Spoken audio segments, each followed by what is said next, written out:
Vous vous apprêtez à vivre un voyage passionnant à travers l'histoire de notre ville. De la voix de ses habitants, vous allez découvrir son âme.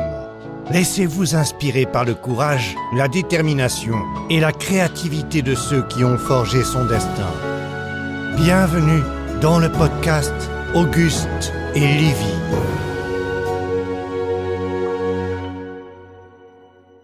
Ce podcast est produit et réalisé par l'agence de communication Bonjour. Qu'est-ce que c'est la franc-maçonnerie ? Oh bah ça c'est un petit peu de tout, hein, la franc-maçonnerie, un petit peu de sorcier là-dedans, je sais pas quoi. On dit que on ne peut pas constituer un gouvernement sans qu'il y ait au moins un ministre franc-maçon. Aujourd'hui, j'ai le plaisir de recevoir Aimé Imbert, gardien de récits oubliés. Il a accepté de nous conter l'histoire de la franc-maçonnerie viennoise. Alors, je vous invite à laisser de côté vos idées préconçues et embarquer avec nous dans un voyage fascinant au cœur de l'histoire politique et culturelle de notre ville. Alors, me présenter, ça c'est assez facile, j'y arrive encore. Je m'appelle Aimé Imbert, j'ai 90 ans. Bon, j'ai passé... je suis à Vienne depuis 1962. D'accord. J'ai donc fait une grande partie de ma carrière professionnelle à Vienne. Et je m'occupais de vitrage dans une usine qui à l'époque s'appelait Soframir, mais qui n'existe plus maintenant. Moi, j'ai l'habitude de dire que je ne vais pas vous dire ce qu'est la maçonnerie, je vais vous dire ce qu'elle n'est pas. Parce qu'il court tellement de bruit, de fausses, comment vous dites, des fake news maintenant. Des fake news. Voilà, vous voyez que je suis quand même dans le coup. Des fake news, il y en a tellement qui courent dans tous les sens avec des choses à bracadabranc. Bon, mais on n'a peut-être pas le temps, parce que s'il doit me lancer là-dedans, il n'y en a pas un bout de temps. Non, alors je vais vous dire, c'est quoi la franc-maçonnerie ? Alors déjà, ça n'est pas une société secrète, comme tout le monde se plaît à le dire. C'est pour une société secrète dont tous les membres sont inscrits à la préfecture, déclarés à la préfecture. Ouais. Nous sommes association en 1901, simplement. Bon, donc ça, c'est quelque chose de très clair. Alors, à quoi ça sert la franc-maçonnerie ? Pour autant que ça serve à quelque chose, la franc-maçonnerie a la prétention, je dirais, et le but d'améliorer l'individu. Partant de là, à partir du moment où on aura peut-être amélioré les individus, on pourra espérer améliorer la société. C'est le but second, améliorer l'homme et la société. Alors, il ne faut pas dissocier les deux. On ne fait pas d'abord l'homme et la société, parce que si on devait attendre que l'homme soit parfait pour s'occuper de la société, on risquerait d'être... Ça va être long. Oui, ça sera assez long. Donc, c'est une école de formation, d'amélioration de l'individu.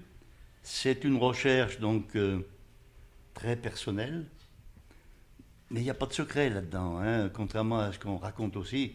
Il n'y a aucun secret. S'il y a un secret, il est au niveau de chaque maçon, de chaque individu, parce que c'est sa formation intellectuelle, personnelle. Bon, ça a quand même un petit...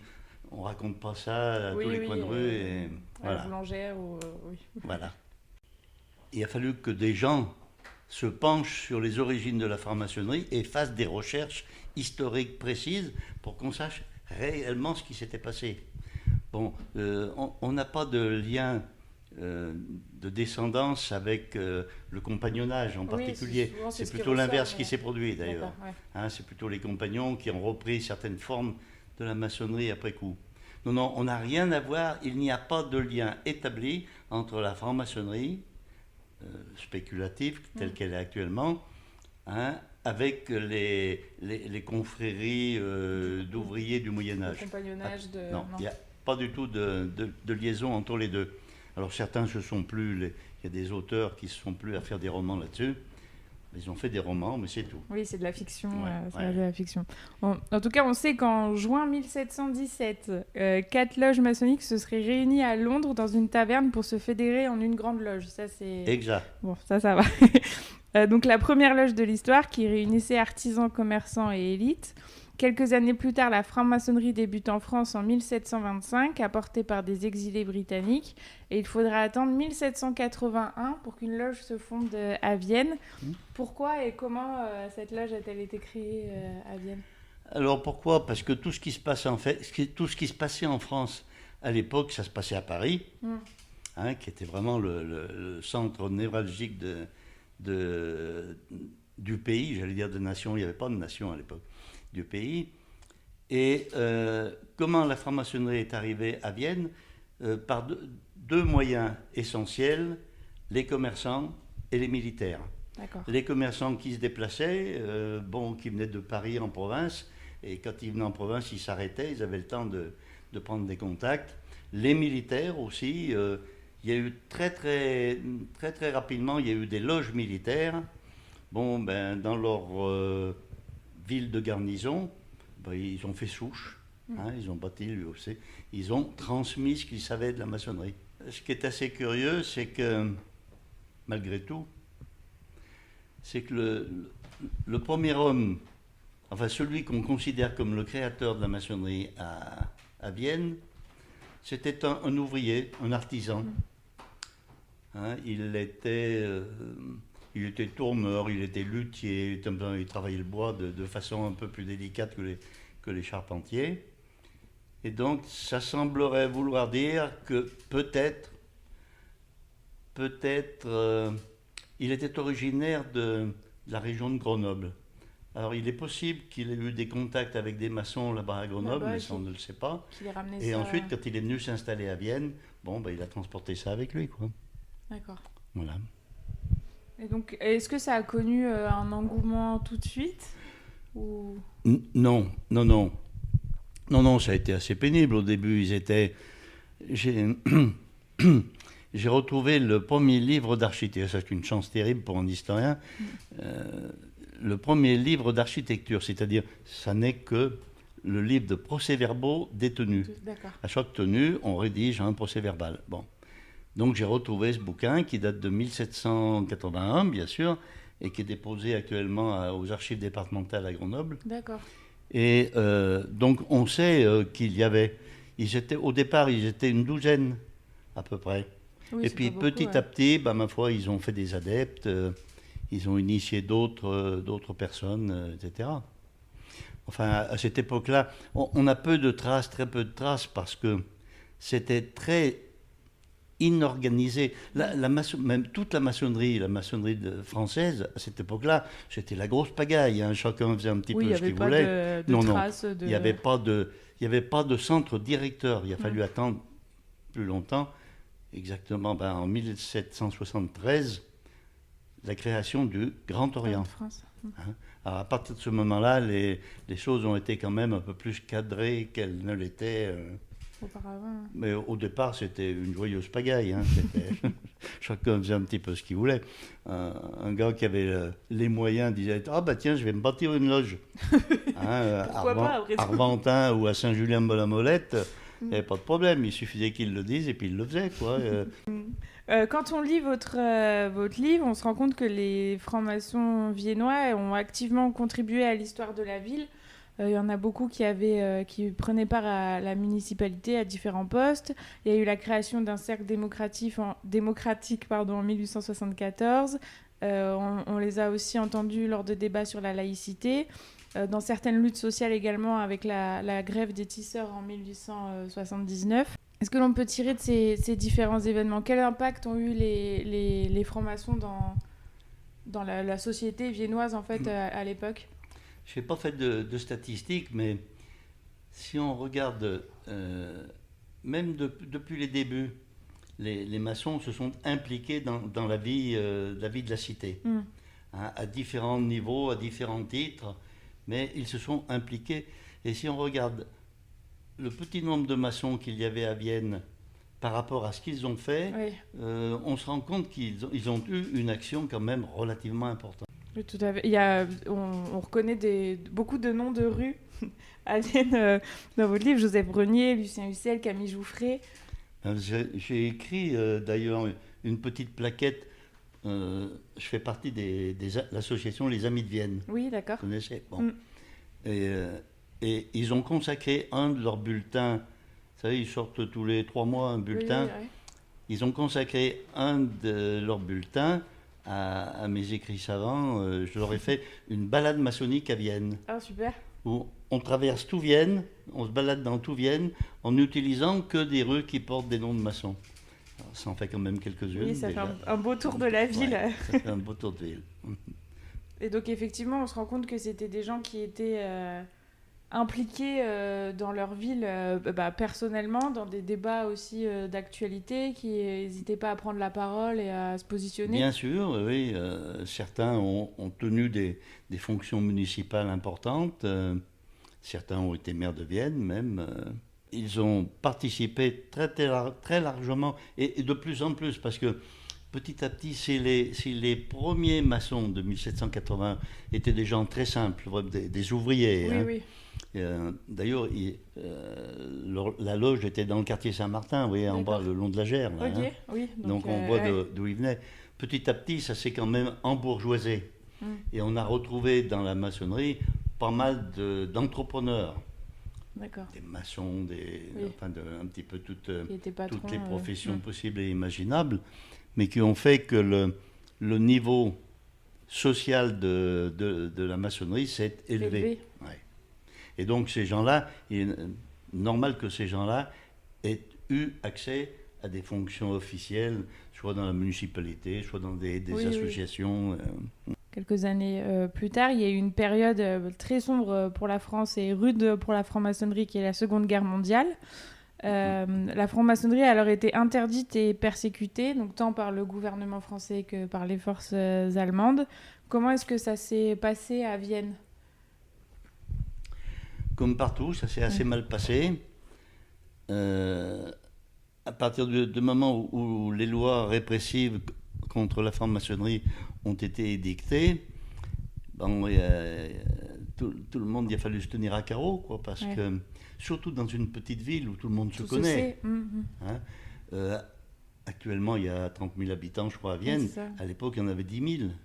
Oui, donc les informations, ça va vite. Et donc tous les gens se connaissaient, plus ou moins.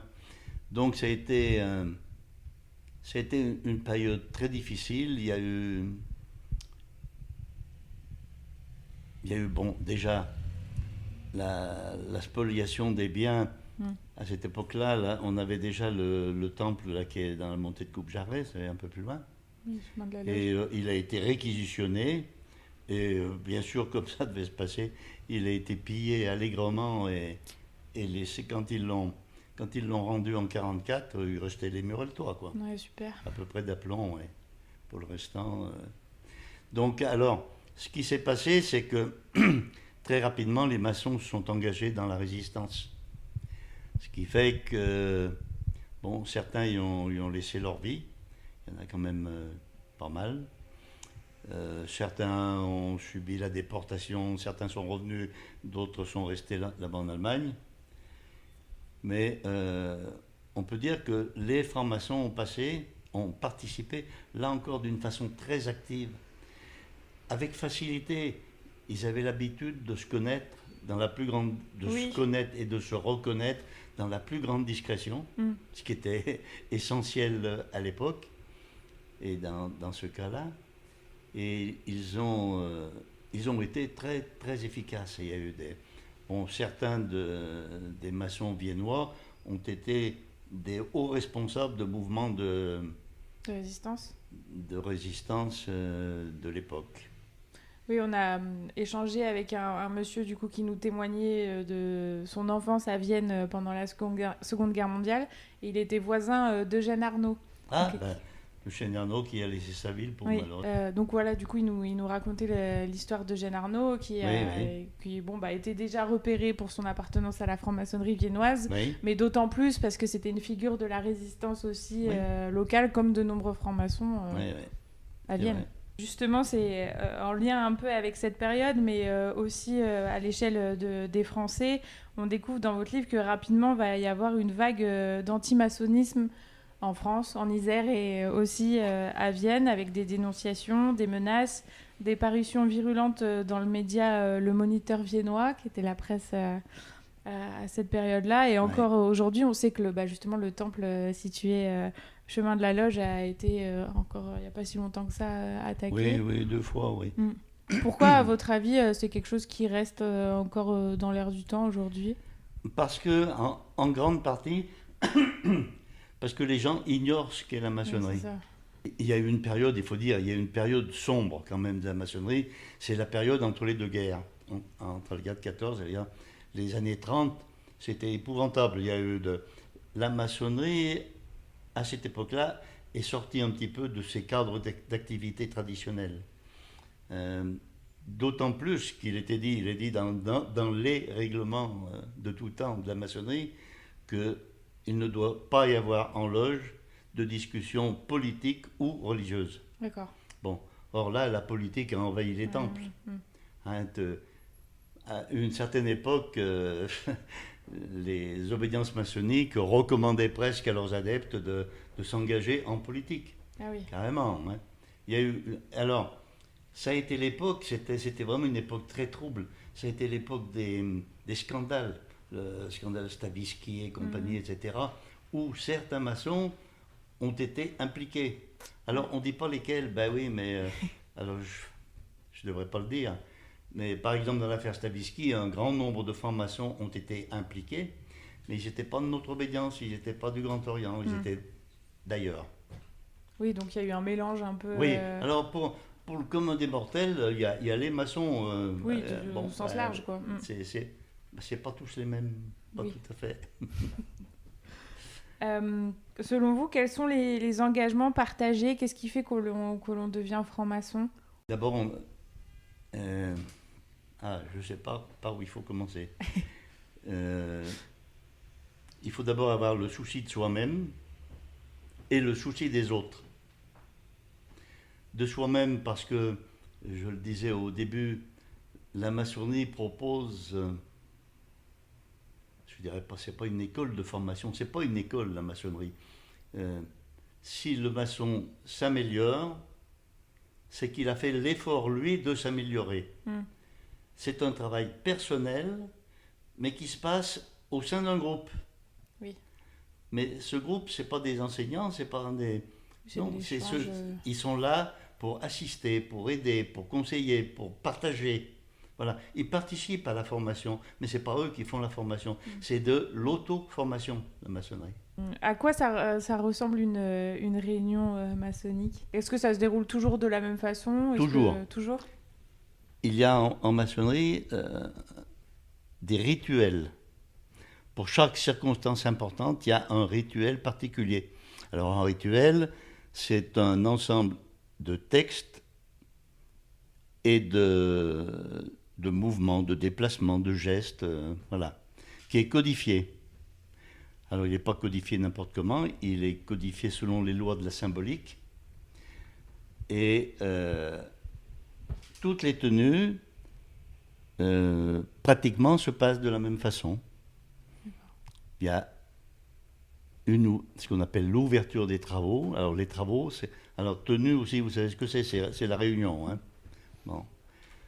On rentre dans le temple, on se met en place et on commence les travaux. Mais alors tout est réglé. La règle dans le temple, j'allais dire que la règle de parole dans le temple, c'est le silence. D'accord. Hein? C'est le silence absolu. Quand on veut prendre... Alors, il y a des moments où on a la possibilité de prendre la parole, mais on doit demander la parole à un surveillant, un frère qui a une fonction particulière. Et c'est lui qui transmet la demande au vénérable maître. Vous voyez, c'est toujours triangulaire. Oui, d'accord. Hein, 3 personnes. Et c'est le vénérable qui accorde ou qui n'accorde pas la parole à celui qui l'a demandé. Donc la parole, c'est quelque chose de très réglementé.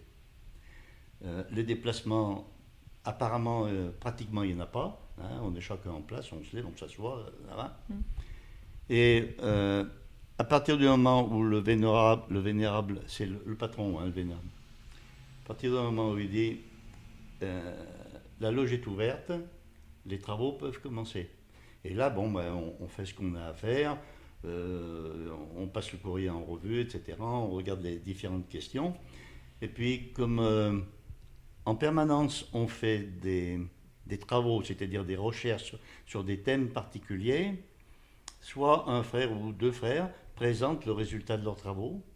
On leur a posé une question, ils répondent à cette question à leur façon. Et une fois que la présentation était faite, on débat. Alors là, toujours avec la même règle de prise de parole, on intervient sur les propos de l'orateur qui vient de parler. Donc, on critique, ou au contraire, on ajoute, on peaufine ce qui a été présenté par l'orateur. Il y a toujours des questions diverses, et puis on ferme les travaux, on les a ouverts au départ, on les ferme. C'est-à-dire que il y a encore une petite cérémonie qui permet au vénérable maître de dire les travaux sont clos, vous pouvez vous en aller.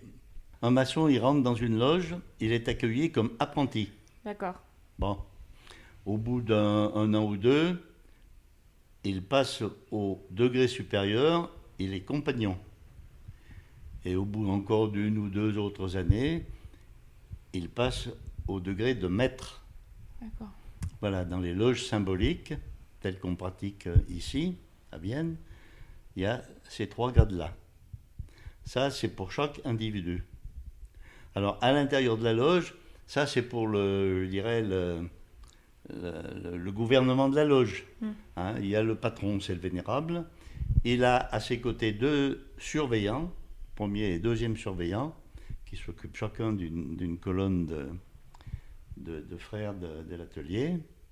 Et puis il y a d'autres fonctions, il y a un orateur, un secrétaire, un trésorier, un petit peu comme dans les associations. Oui, c'est vrai. Je répète, on est association loi 1901, on ne peut pas y échapper. Voilà. Donc ça se fait au fil des ans, en fait. Alors, le passage du apprenti compagnon au maître, oui, ça se fait au fil du temps. Avec l'expérience. Les postes que je viens de citer, on est élu pour 1 an. Ah d'accord, ok. Renouvelable 2 fois, c'est-à-dire 3 ans maximum. D'accord. Au bout de 3 ans, ça doit changer obligatoirement.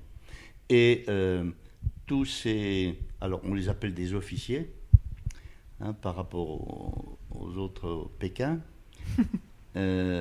Ces officiers sont élus.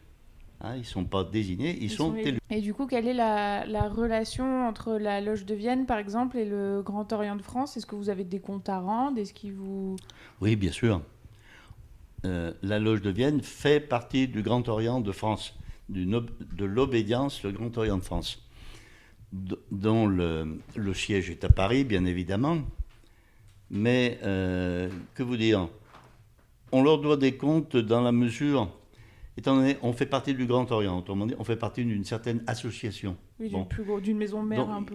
Oui, mais il y a des règlements, on est tenu de respecter ces règlements. Mais on n'a pas de... Il y a une expression qui dit que en maçonnerie, il y a un maçon libre dans une loge libre. On fait partie, mais volontairement, du Grand Orient de France, de cette association, mais on peut s'en aller, on est libre de... Ah oui, on n'est pas ficelé, c'est pas une prison, loin de là. Non, même le Grand Orient nous donne des consignes, nous donne des conseils, nous aide dans certaines situations. Non, c'est un régime de dépendance librement consenti. Écoutez, merci pour toutes ces précisions historiques. Alors vous rentrez quand en maçonnerie ? Merci d'avoir pris le temps d'écouter cet épisode. S'il vous a plu et pour ne rien rater de l'actualité du podcast, n'hésitez pas à nous suivre sur les réseaux sociaux. Nous sommes présents sur Facebook, Instagram et LinkedIn. Vous pouvez également nous soutenir et nous aider à financer une 2e saison du podcast en faisant un don du montant de votre choix sur notre page Tipeee. Toutes les infos sont dispo sur notre site internet augustelivy.toutattaché.fr. En attendant, prenez soin de vous et on se donne rendez-vous dans 15 jours pour un nouvel épisode.